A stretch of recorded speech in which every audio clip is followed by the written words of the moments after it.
Earth's final transmission. You began this, we end it. Part 1.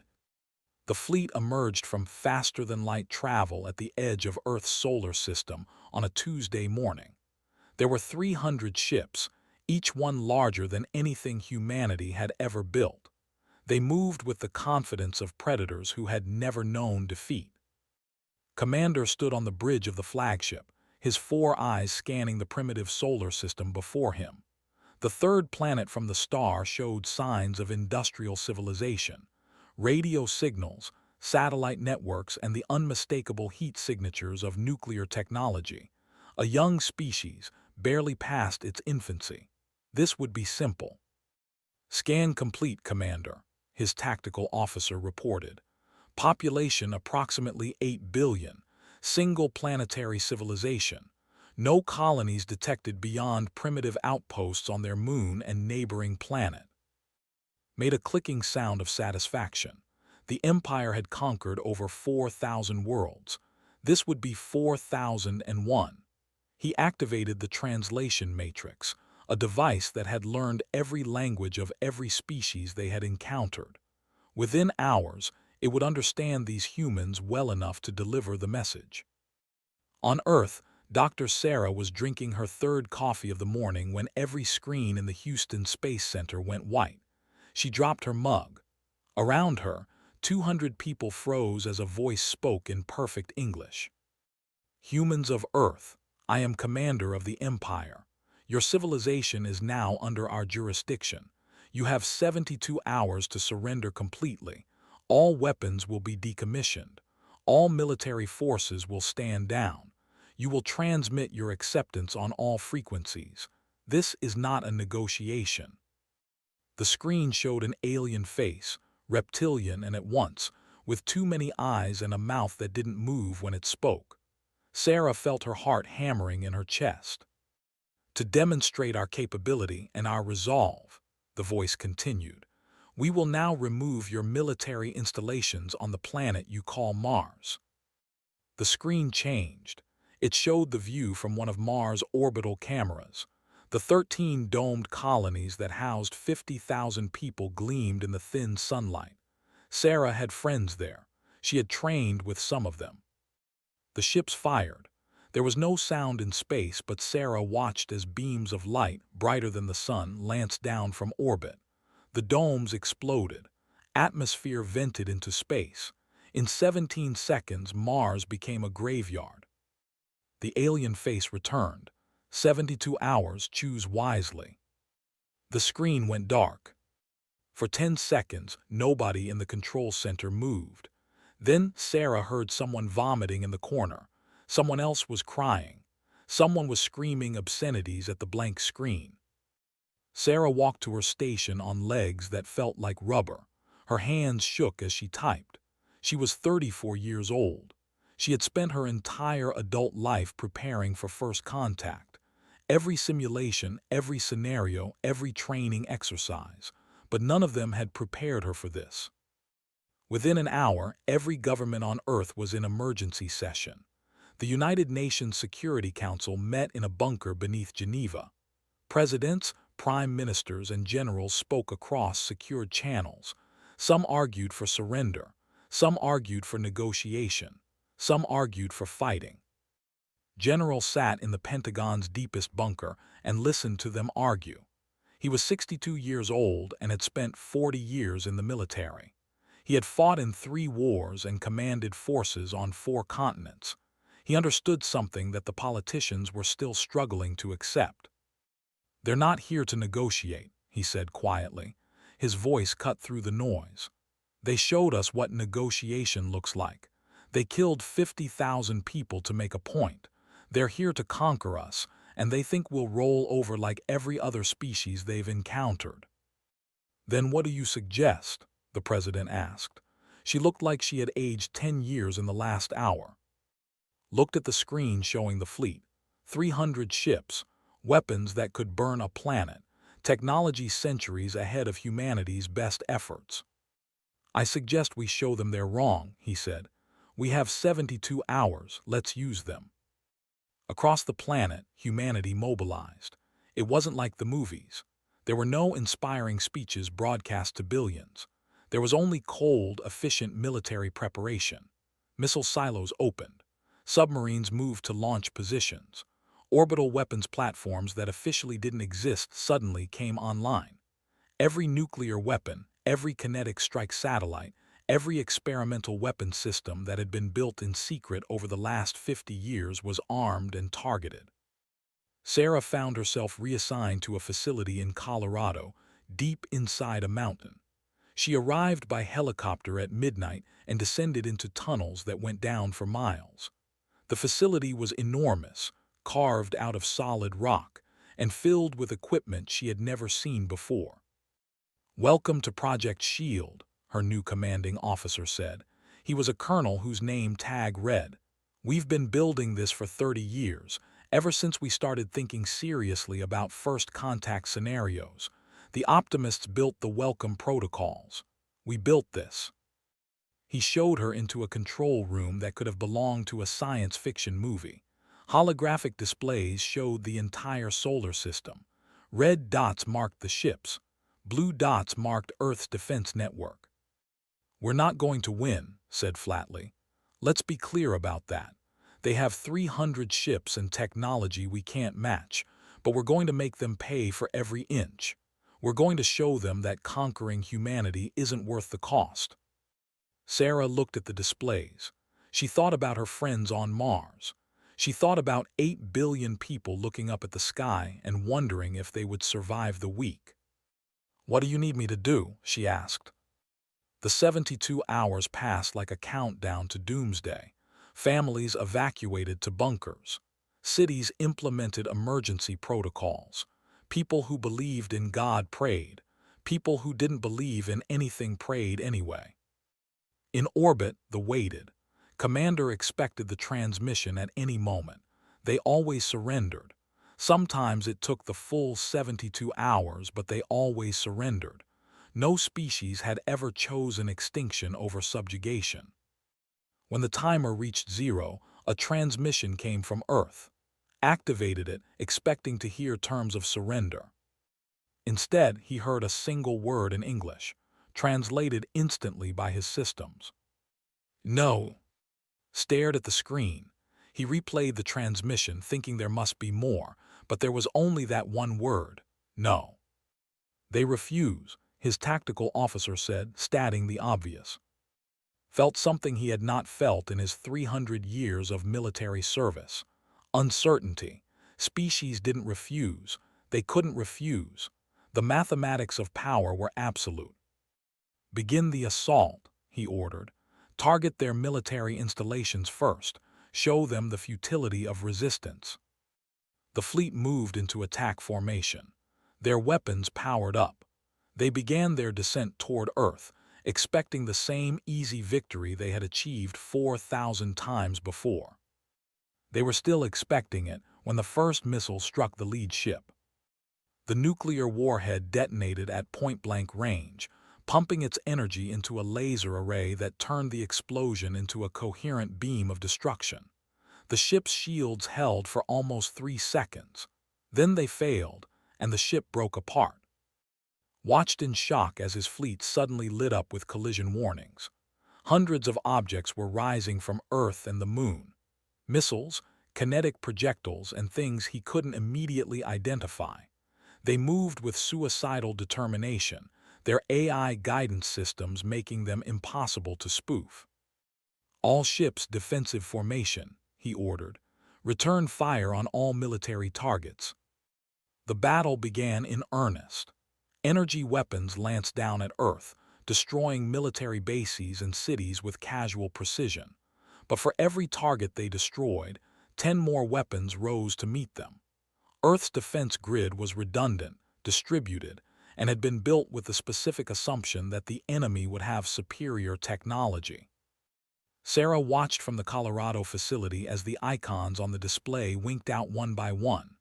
Blue dots disappeared as Earth's weapons were destroyed, but red dots disappeared too. Ships, damaged or destroyed, fell from orbit or retreated to regroup. "We got 43 of them," said. His voice was grim.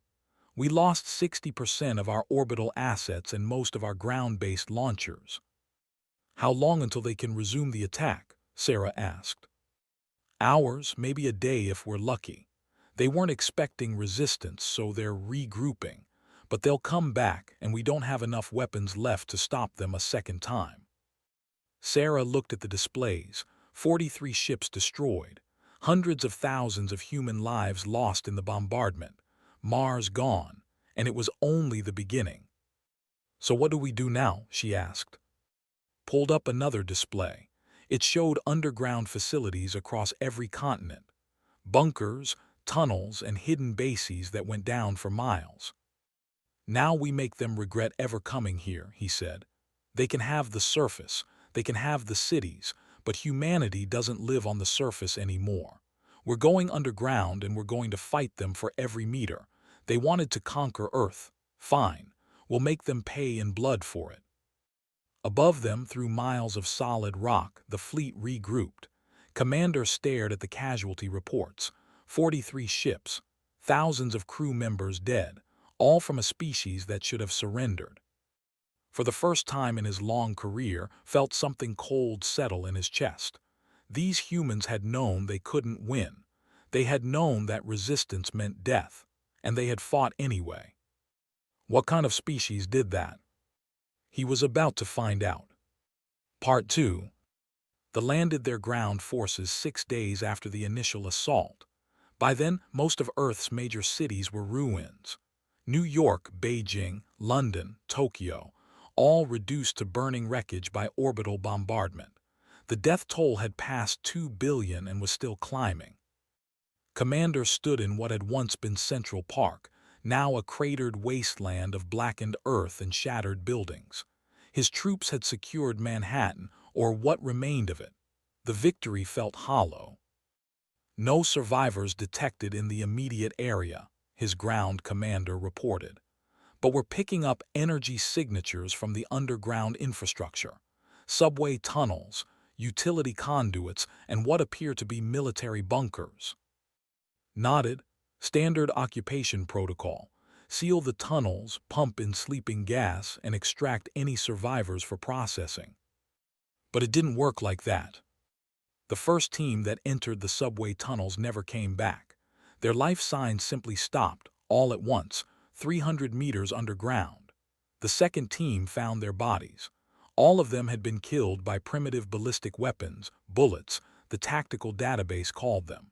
Simple metal projectiles propelled by chemical explosives. The kind of weapon most species abandoned centuries before achieving space flight. But they worked very well. Lieutenant led the third team down. He had fought in 40 planetary campaigns and never lost a soldier. His armor could withstand plasma fire, and his squad carried weapons that could level a building. They moved through the dark tunnels with their sensors active, searching for the humans who had killed their comrades. The explosion came from above. The humans had packed the tunnel ceiling with fertilizer explosives, another primitive technology that shouldn't have worked against armor. But the humans had used enough of it to bring down 50 meters of tunnel. His entire squad was buried alive. News of the attack spread through the forces. They had expected resistance, but not like this. These humans fought as though death meant nothing. They set traps that killed themselves along with their enemies. They poisoned their own water supplies to deny them to the... They fought with a brutality that they had never encountered. Sarah had been underground for 2 weeks. The Colorado facility had become de facto military headquarters for what remained of organized human resistance. The screens showed reports from resistance cells around the world. Every report was the same. The humans were losing, but they were making the pay. General studied a map of occupied territories. Red covered most of the major population centers. But in the mountains, the deserts, the frozen north, humanity still fought.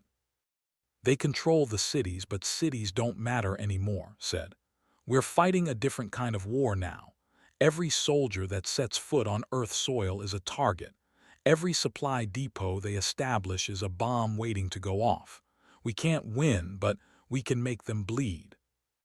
Doctor arrived at the facility in the third week. She was a physicist who had been working at CERN before the invasion. Now she was part of something else, something that had code-named Project Prometheus. Sarah was assigned to work with her. They met in a laboratory deep in the mountain, surrounded by equipment that hummed with barely contained energy. "What is this?" Sarah asked. Looked at her with exhausted eyes. "It's our last option. General asked us to develop something that could end the war. We've been working on theoretical weapons for years, things we never wanted to build. Zero-point energy manipulation, quantum vacuum destabilization, weapons that don't just destroy matter, they break the laws of physics." Sarah felt cold. "Why are you telling me this?" "Because we succeeded," said quietly. 3 days ago, we successfully tested a prototype. It destroyed our testing facility in New Mexico and everyone in it. The reaction cascaded through a 15-kilometer radius before it stabilized. It works, Sarah. It works too well. Sarah looked at the equipment. "How does it work?" They use quantum entanglement for their faster-than-light communication. Every ship, every facility, every piece of their technology is connected through quantum channels. We can weaponize that connection. We can send a destabilization wave through their entire network at the speed of light. Every ship, every station, every world with their technology would experience a cascade failure.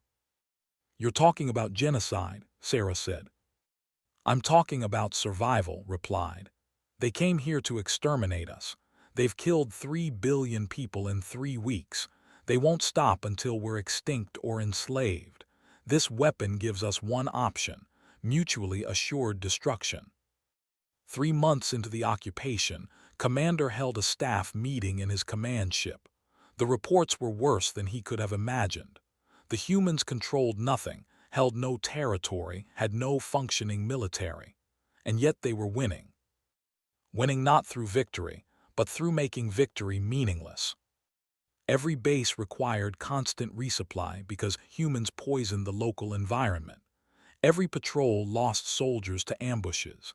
Every supply convoy had to fight its way through territory that should have been. The humans didn't fight armies. They fought as ghosts, striking without warning and disappearing into tunnels that went down for kilometers. "We've lost 30,000 troops in 3 months, his logistics commander reported. "Our casualties exceed our previous 10 campaigns combined. The humans are using chemical weapons, biological agents, and suicide attacks. They're fighting without any regard for the rules of warfare." Clicked his mandibles in frustration. What rules of warfare? They never agreed to any rules. They refused to surrender, refused to negotiate, refused to accept occupation. What kind of species fights to extinction rather than submit? Nobody had an answer. In a bunker beneath the ruins of Sydney, a human resistance cell prepared for a final attack. There were 12 of them left. They had once been part of the Australian military, trained and professional. Now they were something else, something harder. Their leader was a woman named Captain Emma Price. She was 31 years old and had stopped sleeping more than a few hours a day. She looked at her team and saw the same exhaustion in their eyes. "The supply depot is here," she said, pointing at a map. 200 soldiers guard it. We won't make it out alive, but we can take the depot with us. They're storing fuel cells there. If we trigger them, the explosion will take out 6 city blocks." Nobody objected. They had all lost everyone they loved. They had all made peace with death. They attacked at dawn. The sensors detected them immediately, but it didn't matter. The humans came with explosives strapped to their bodies, firing their weapons until they were cut down. Emma made it to the fuel storage before a plasma bolt took her leg off. She fell next to the containers, pulled the detonator and pressed it. The explosion was visible from orbit. Commander watched the report and felt something he had never felt before. Fear. Not fear of death. Warriors were trained to accept death, but fear of what these humans represented. They were showing the galaxy something terrible. that a species pushed to extinction would take its killers with it. "Send a message to the High Command," he ordered. "Request permission to withdraw and sterilize the planet from orbit. These humans cannot be conquered. They can only be exterminated." The response came back 3 days later. The High Command refused. Too many resources had been invested. Too much prestige was at stake. The Empire had never retreated from a single planet. They would not start now. Read the message and understood. The High Command didn't understand what was happening on Earth. They saw the reports, the casualty numbers, the occupied territory. They thought victory was still possible. They were wrong. In Colorado, General received a report that changed everything. A patrol had discovered one of the Project Prometheus facilities in what had once been Montana. The humans had destroyed everything before they arrived, but they had found the walls. The walls had been covered in writing, equations, diagrams, and in the center, written in every human language and translated into, "If we burn, you burn with us." They had sent the images to their command, saw them when communications were intercepted and decoded. He smiled for the first time in months. "They know," he said to Sarah. "They know we're building something, they just don't know what." "Will it change anything?" Sarah asked. "No," said. "They've committed too much. They can't withdraw without losing face. They'll keep pushing until they break us or we break them." He pulled up a display showing Project Prometheus facilities around the world. 12 of them, buried deep underground, working on pieces of the weapon.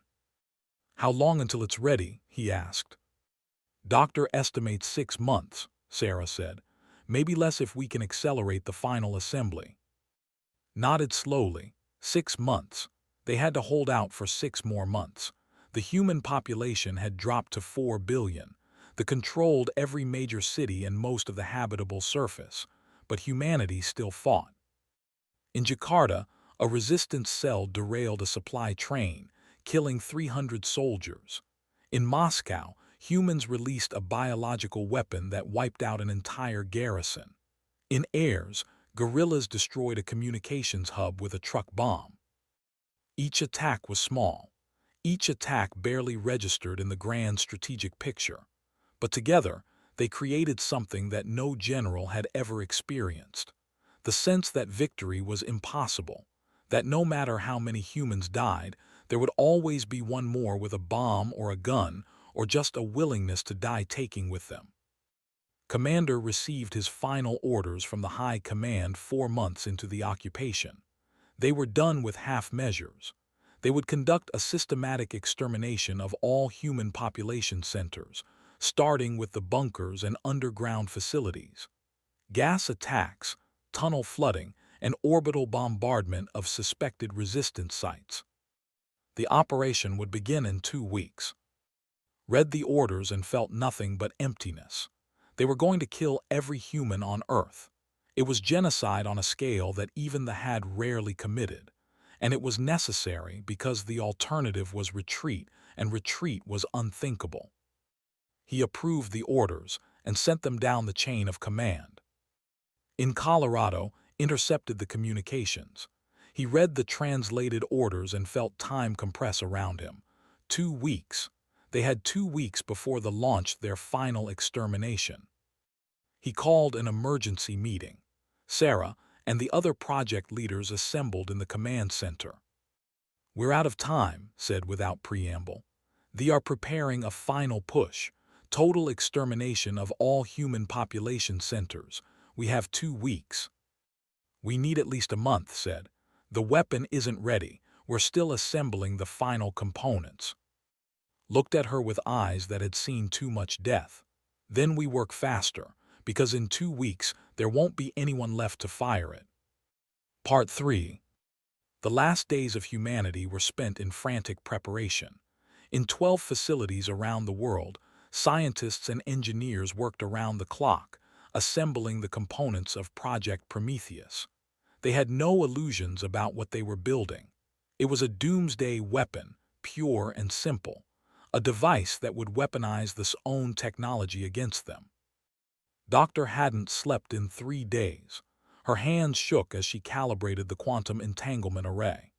One mistake, one miscalculation, and the entire facility would experience a catastrophic failure. But if she succeeded, the device would send a destabilization wave through every quantum channel in the galaxy. "How does it work?" Sarah asked.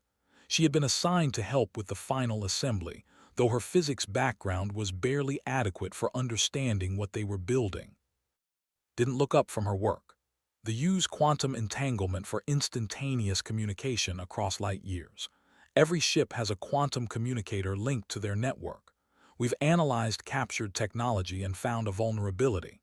The entangled particles exist in a stable quantum state, but that stability can be disrupted. Once we initiate the disruption in one location, it will propagate through the entire network at the speed of light.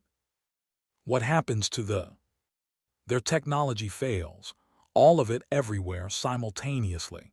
Ships, stations, planetary installations, anything connected to their quantum network will experience a cascade failure. The energy release will be catastrophic. Sarah absorbed this. How many will die? Finally looked up.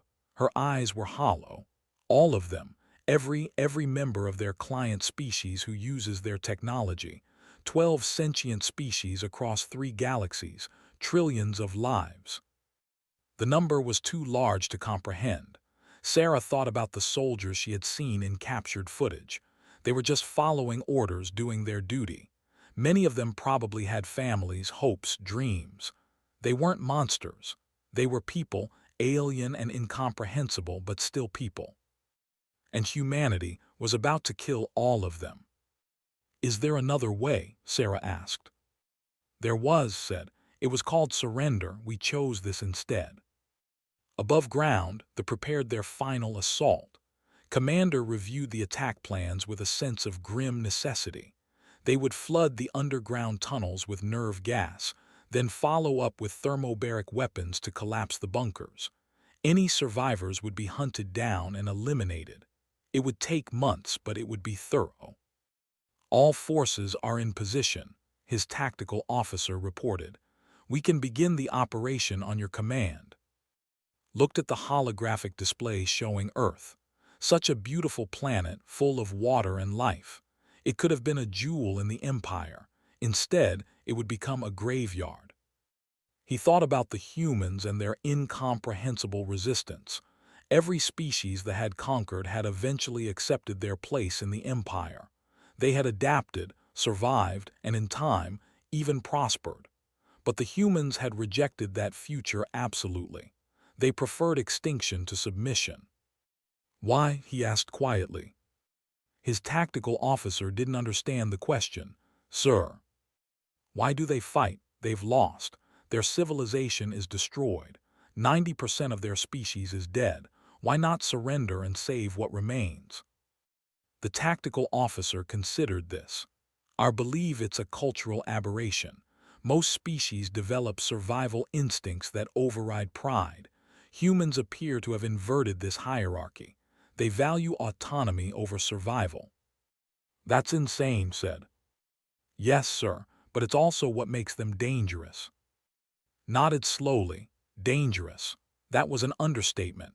These humans had taught the galaxy a lesson that would echo for. Some species couldn't be conquered. They could only be killed, and killing them cost more than victory was worth. But the High Command didn't see it that way. They saw only the stain on pride, a single planet that had refused to submit. That stain had to be erased, no matter the cost. "Begin the operation," ordered. In Colorado, alarms blared throughout the facility. Generals stared at the tactical display as forces began their advance on all known human positions worldwide. "They're coming," he said. "All forces, this is the end. Hold your positions as long as possible. Make them pay for every meter." Across Earth, the last defenders of humanity prepared for death. In tunnels beneath London, 50 soldiers with outdated rifles waited for the to breach their position. In the ruins of Shanghai, A resistance cell armed a nuclear device salvaged from a destroyed submarine. In the Amazon, indigenous people who had never accepted any government's authority prepared poison darts to use against aliens. Nobody expected to survive. They fought anyway. They advanced into the tunnels beneath New York. The nerve gas came first, invisible and lethal, but the humans had prepared for this. They wore gas masks salvaged from museums, primitive but effective. When the soldiers followed the gas, they found humans waiting for them with weapons that shouldn't have worked but did. The battle lasted for 6 hours. They lost 200 soldiers. The humans lost everyone, but they held the tunnels long enough for the survivors in deeper bunkers to collapse the passages and seal themselves in. Commander watched the reports flow in. Progress was slower than expected. The humans had learned to counter their tactics. Every tunnel became a killing ground. Every bunker required a siege. The casualties mounted. "How long until we can complete the operation?" he asked. "At current rates, 6 months, possibly a year.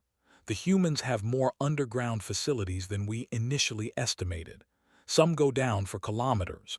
Rooting them all out will require significant time and resources." 6 months to a year to kill a species that was already defeated. Felt a cold realization settle over him. They had already lost. Not militarily, they would eventually exterminate every human, but they had lost something more important. They had lost the moral authority that made their empire possible. For 10,000 years, they had conquered with the promise of peace and prosperity under their rule. Species surrendered because submission was better than death. But Earth had changed that calculus. Earth showed every species in the galaxy that submission was worse than death, that dying free was better than living as a slave. The humans had already won. They just didn't know it yet. In Colorado, completed the final calibration of Project Prometheus. The device hummed with barely contained energy, its quantum arrays glowing with an eerie blue light. "It's ready," she said. Her voice was flat, emotionless. She had spent the last 6 months building a weapon of genocide, and now it sat before her, waiting to be activated. General arrived with 4 other people. They were all that remained of Earth's military command. 5 people to make the decision that would end 2 civilizations. "Are you certain it will work?" asked. "We tested it on captured equipment," said. "The cascade reaction is stable and self-propagating. Once initiated, it will spread through their entire quantum network within minutes. There's no way to stop it." Looked at the others. "This is the decision. We can activate the weapon and take them with us, or we can wait and die when they gas our bunkers. Either way, humanity ends. The only question is whether we take them with us." Sarah felt numb. She thought about the 8 billion people who had lived on Earth 18 months ago. The cities full of life, the children playing in parks, the ordinary moments of an ordinary civilization. All gone, all dead or dying. She thought about their trillions of people living across thousands of worlds. Most of them had never heard of Earth, never knew this war was happening. They would die anyway, killed by a weapon they couldn't defend against, for a war they didn't start. "It's not fair," she said quietly. "No," agreed. "It's not. But fair stopped mattering the moment they destroyed Mars. We're not the good guys here. We're just the guys who refuse to die alone." He turned to, "Prepare the broadcast. I wanted to know exactly what we're doing and why." Nodded and began typing. The message would be broadcast on all frequencies, in every language they used. They would have time to hear it, time to understand, and no time at all to stop it. Helped her compose the words. They were simple, direct, and brutal. "Earth's final transmission to the Empire. You came to our world believing you were predators and we were prey. You were wrong about which of us was which. You began this war with an act of genocide, killing 50,000 people to demonstrate your power. We end it the same way. You wanted to know what makes humanity dangerous. Not our technology, not our weapons. Our absolute refusal to let you survive your victory.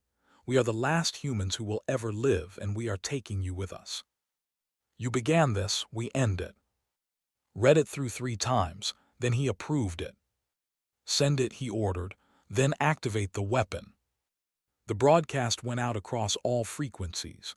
On every ship, in every occupied zone, on their home worlds and distant colonies, the message played. Commander heard it on his flagship and felt ice in his veins. Scan for quantum disturbances, he ordered. Find the source of that transmission. But it was already too late. In Colorado, activated Project Prometheus. The quantum arrays pulsed once, twice, 3 times. Then they released a wave of destabilization that traveled through the quantum network at the speed of light. The wave hit the command ship first. Every quantum communicator experienced simultaneous failure. The energy released by the cascade reaction was equal to a small nuclear device. The command ship broke apart, killing everyone aboard in seconds. From there, the reaction spread. It jumped through the quantum network to every ship in Earth orbit.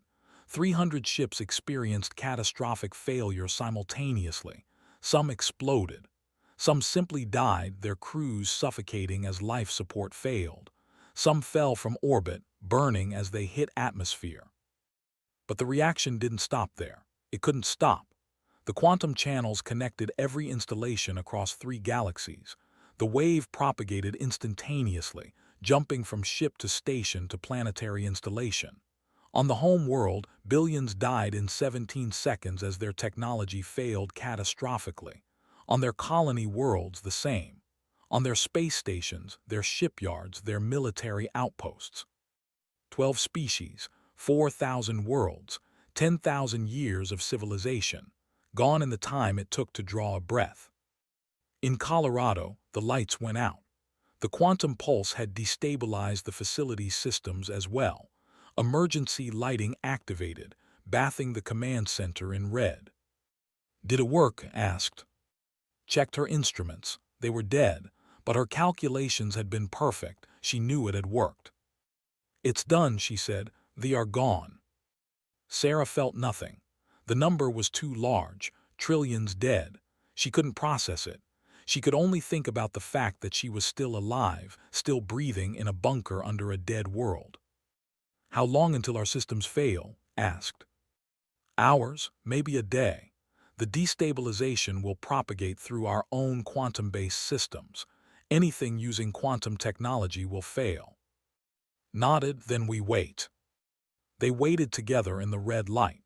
5 people, the last representatives of human military command, sitting in a bunker as their species and the species they had killed slowly died. Around the world, human survivors emerged from their bunkers. They saw ships falling from the sky. They saw alien installations going dark. They saw their enemy dying and felt no joy, no triumph, only exhaustion. Sarah thought about the message they had sent. You began this, we end it. It was true. The had started the war, but humanity had chosen how it ended. She thought about what they had done. They had committed genocide on a scale that history would remember as the greatest crime ever committed. They had killed trillions to save millions. The mathematics were clear, and yet she couldn't call it wrong. Was it worth it? She asked. Looked at her with tired eyes. Ask me that in 1,000 years when the galaxy has decided what we were, monsters or martyrs, I don't know which we are. The facility's systems continued to fail. One by one, the lights went out. The air recycling slowed. The temperature began to drop. We should broadcast one more message, said, for whoever finds this place, so they know what happened and why. Agreed. They recorded a message on primitive magnetic tape, technology that didn't rely on quantum systems. Spoke first, explaining the science. Spoke second, explaining the strategy. Sarah spoke last, explaining the choice. We didn't do this because we were heroes, she said to the recorder. We did it because we were cornered animals who refused to die alone. They came to Earth thinking we were prey. They learned too late that humans are the most dangerous predators in the galaxy. Not because we're strong or smart, but because we're willing to burn everything down rather than submit. Let that be our legacy. Let the galaxy remember that you don't conquer humanity. You only kill us, and we make sure you pay everything for it. The recording ended. The last of the lights went out. In the darkness, 5 people waited for death.